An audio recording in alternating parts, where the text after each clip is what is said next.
Une fois éliminés de Koh Lanta, les candidats ne sautent pas immédiatement dans un avion, direction leur domicile. Dans les colonnes du Parisien, le producteur de l'émission s'est penché sur ceux qui ne sortent que provisoirement du jeu, avant d'être parfois réintégrés suite à l'abandon d'un autre aventurier. Dans Koh Lanta, tout le monde le sait, le malheur des uns fait souvent le bonheur des autres.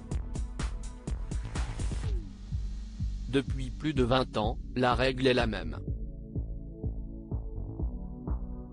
Si un candidat se blesse et se trouve donc contraint d'abandonner l'aventure, si est le dernier aventurier éliminé qui bénéficie du privilège de réintégrer le jeu.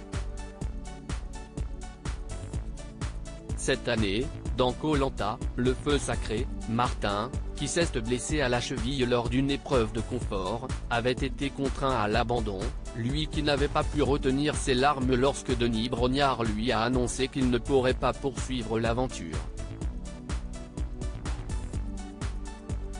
Grâce au départ de Martin, CIST Rudy, le dernier éliminé du jeu, qui avait pu rejoindre ses nouveaux coéquipiers de l'équipe jaune.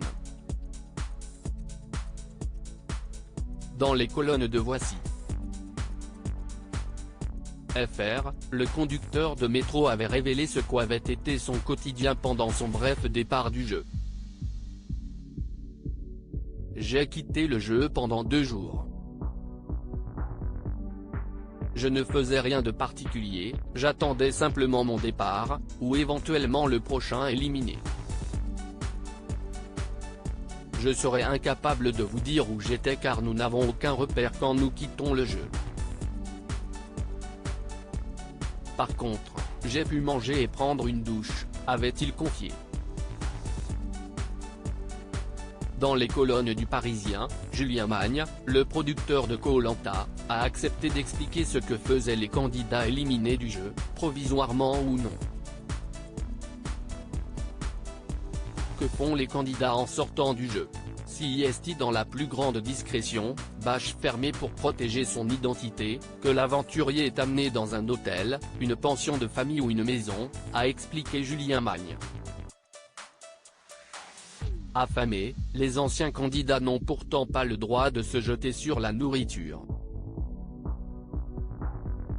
Leur retour à la nourriture est progressif et encadré par l'équipe médicale pour éviter tout problème de santé, a ajouté le producteur. Plus surprenant encore, Julien Magne a avoué que de nombreux candidats avaient la même initiative lorsqu'il était éliminé, et qu'il attendait patiemment dans leur chambre de réintégrer, ou non, l'aventure. Ils n'ont pas de contact avec l'extérieur afin de les garder concentrés sur l'aventure, dans l'hypothèse où ils la réintégreraient. Beaucoup ont le réflexe d'écrire leurs souvenirs. Et tous espèrent jusqu'à la dernière minute pouvoir revenir, a-t-il révélé. Une aventure gravée dans leur mémoire. Et dans leurs notes.